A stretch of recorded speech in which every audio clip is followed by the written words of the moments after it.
তৈরি হচ্ছে। দেখুন আমাদের ঠিকাদার সালমান মামুন নিজ হাতে এটা তৈরি করছেন। এই দেখুন গাইস, উনি হচ্ছে একজন দুদিন থেকে আমার যা লস হচ্ছে কি বলবো গাইস, গতকালকে আজকে 2 দিন হয়ে গেছে গাইস। সিঁড়িটা কিন্তু গাইস যদিও অনেকটা খারাপ হয়ে গেছে, উঠতে গাইস একটু কষ্টই হয়ে যায়। দেখাই আপনাদেরকে, উঠে দেখাই। ও এক্সাক্ট লোকেশনটা আপনাদেরকে দিচ্ছি না এখন, পরে একদিন দিয়ে দেবো। আর এই দেখুন সাইডে একটা সিম্পল ডিজাইন দেখিয়েছিলাম, এই ডিজাইনের উপর ভিত্তি করে মানে মামু এটা তৈরি করছেন আর কি।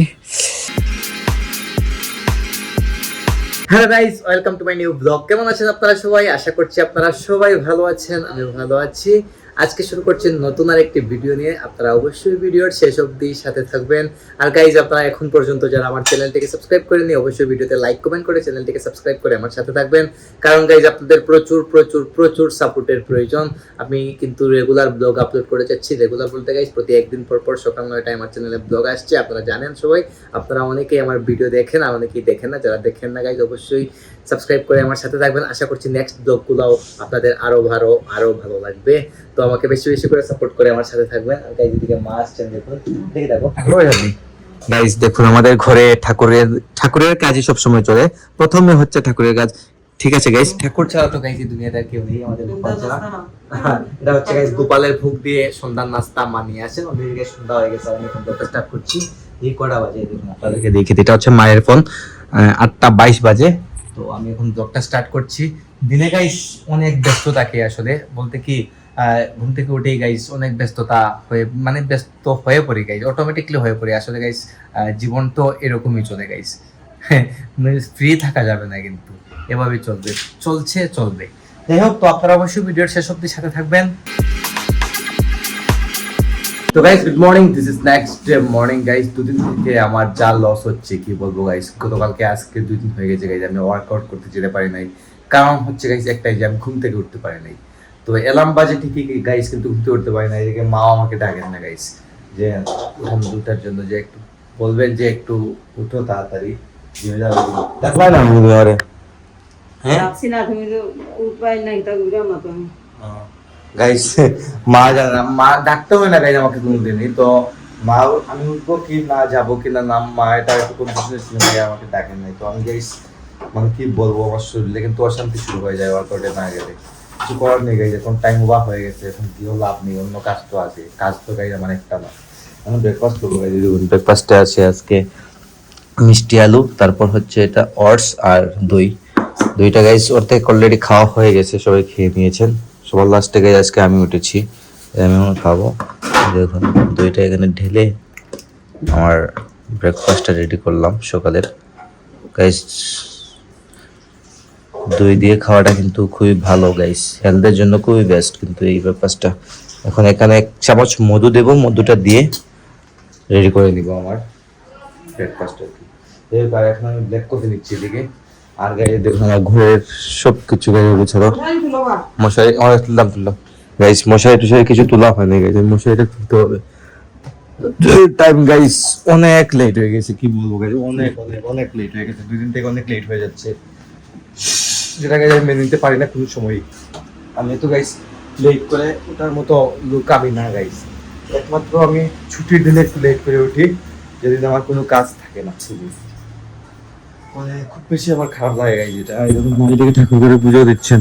তো গাইস চলে এলাম দোকানে, যদিও অনেকটা লেট হয়ে গেছে, তারপরও কিছু করার নেই গাইস, আসতে তো হবেই। আর গাইস ওয়েদারটা আজকে বেশ ভালো।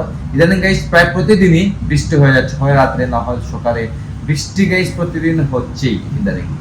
আর আজকে এখন পর্যন্ত ওয়েদারের অবস্থাটা বেশ ভালো। আমি কিছুক্ষণ পর যাবো আমাদের বাসার কাজ দেখতে, অনেকদিন হয়ে গেছে যাওয়া হয়, অনেকদিন বলতে গিয়ে 2 দিন হয়ে গেছে যাওয়া হয়নি বাসার কাজ দেখতে।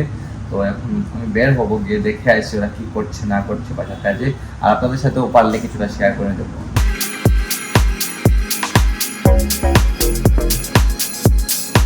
তো গাইজ এখন চলে এলাম আমি বাসার ছাদে সরাসরি। আর আমার বাসার ছাদে গাইজ একটা বিষ্ণু মন্দির তৈরি হচ্ছে। দেখুন আমাদের ঠিকাদার সালমান মামুন নিজ হাতে এটা তৈরি করছেন। এই দেখুন গাইজ, উনি হচ্ছে একজন ডিজাইন মাস্টার না নিবা তুমি নাকি না ডিজাইনার গাইস, ডিজাইন মাস্টার বলেন আর ডিজাইনার বলেন। এই দেখুন গাইস, এটা হচ্ছে তুলসী মন্দির। ডিজাইনটা কিন্তু খুবই সুন্দর ফুটে উঠছে আস্তে আস্তে। তো অনেক কাজ কিন্তু আরো বাকি রয়ে গেছে তুলসী মন্দিরটার। তো আমরা একটা সিম্পল ডিজাইন দেখিয়েছিলাম, এই ডিজাইনের উপর ভিত্তি করে মানে মামু এটা তৈরি করছেন আর কি। যাই হোক, আসলেই মানে আউটলুকটা দেখে ভালো লাগছে, কমপ্লিট হয়ে গেলে আরো ভালো লাগবে। যাই হোক, মামু এদিকে কাজ করছে আর আমি একটু ছাদে ঘুরছি, আপনাদেরকে দেখাই। এই ছাদের অবস্থা দেখুন, একদম বাসটা সব ফালানো, এগুলা ক্লিন করতে হবে সবকিছু। আর এই দেখুন গাইস, এটার উপরে কিন্তু আমাদের আর একটা ছাদ আছে, এই একটা ছাদ, এই একটা ছাদ, এটার উপরে উঠে দেখাই আপনাদেরকে। উপর থেকে কিন্তু ভিউটা গাইস অনেক সুন্দর দেখা যায়। আমি দিক দিয়ে উঠবো, উপর সিঁড়িটা কিন্তু গাইস যদিও অনেকটা খাড়া হয়ে গেছে, উঠতে গাইস একটু কষ্টই হয়ে যায়। দেখাই আপনাদেরকে, উঠে দেখাই। ও এদিকে গাইস আমাদের ট্যাঙ্কিটা রাখা, পানির ট্যাঙ্কি। এই দেখুন সিঁড়িটা গাইস কি পরিমাণ খাড়া দেখুন, এদিক দিয়ে আমি এখন উঠলাম। আর ছাদ থেকে আমাদের আশপাশটার ভিউটা দেখুন, ওয়ান্ডারফুল, খুবই সুন্দর। সামনে কিন্তু বড় একটা ফিশারি গাইস, বিশাল বড় একটা ফিশারি। এটা হচ্ছে আমাদের রাস্তা, বাসার রাস্তা, মেইন রাস্তা যাকে বলে। আর আপনারা আবাসিক এরিয়া বলতে পারেন। একদম গাইস আমাদের বাসাটা হচ্ছে মৌলভীবাজার শহরের ঠিক মধ্যখানে বাসাটা। চৌমুনা যে বলতে পারেন, চৌমুনার আশেপাশ এলাকাটাই আর কি বলে। আমি এক্সাক্ট লোকেশনটা আপনাকে দিচ্ছি না এখন, পরে একদিন দিয়ে দেবো। আর এই দেখুন সাইডে আরো বাসার কাজ চলতেছে, কিন্তু মোটামুটি আমাদের বাসাটা কমপ্লিট গাইজ। আমি আছি অলরেডি এখন 5 তলার উপর, 4 তলা বিল্ডিং আমরা তৈরি করে ফেলেছি। যাই হোক, ভেতরের ভিউটা এখনো দেখাবো না আপনাদেরকে, ভেতরটা দেখাবো আপনাদেরকে ফুললি কমপ্লিট হয়ে যাওয়ার পর, যদি আরো কিছুদিন টাইম লাগবে গাইজ। তো আপনারা অবশ্যই আমাকে সাপোর্ট করে যাবেন। তো গাইজ এখন চলে এলাম বাসায়। আজকে ভেবেছিলাম গাইজ রোদ উঠবে না, কিন্তু গাইজ প্রচন্ড রোদ উঠেছে, রোদের স্কিন একদম জ্বলে যাওয়ার মতো অবস্থা গাইজ। চলে এলাম বাসায়, এসে হাত মুখ ধুলাম আর কি। আর গাইজ দিকে দেখুন, এটা হচ্ছে ঠাকুরের প্রসাদ, খেজুর, আঙ্গুর আর কলা। আমি এটা খেজুর খাই, খেজুর খেলে কিন্তু গাইজ অনেক এনার্জি পাওয়া যাবে। আর এদিকে মা রান্না করছেন আজকে, দেখে আছি কি রান্না করছেন আজকে। কি দাও দেখো গাইজ, দেখুন মা এসে এখন মশলা বাড়ছেন পাটাতে। এটা তো শস্য না, এটা গাইজ, এটা